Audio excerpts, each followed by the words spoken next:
Good morning everyone! For today's video, pupunta tayo ng Philippine Embassy.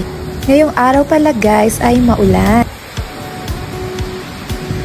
Ang Philippine Embassy pala dito sa Toronto guys ay makikita nyo sa Eglinton, Ontario. Kasama ko pala guys ang aking ate.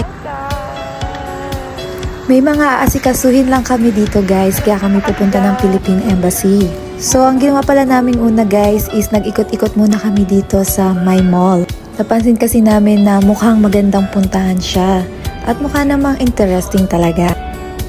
So, dahil nga sa sobrang expectation namin ay puro damitan lang pala ang nandito. Expectation versus reality talaga. Kaya ang ginawa na lang namin guys is nagtingin-tingin na lang kami para hindi masayang yung punta namin.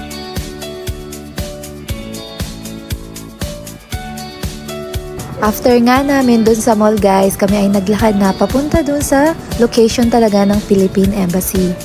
Grabe guys, na-amaze talaga ako dito sa lugar na to. Feeling ko kasi nasa BGC lang ako, yung sa Makati. Syempre hindi naman talaga magpapatalo ang Pilipinas, 'di ba? Kasi dun tayo nanggaling eh. Kaya ako guys, kahit nandito ako sa Canada, syempre gugustuhin ko pa rin bumalik ng Pilipinas. Rason ko lang naman guys, kaya ako nag-ibang bansa dahil nahihirapan akong kumita ng malaki sa Pilipinas.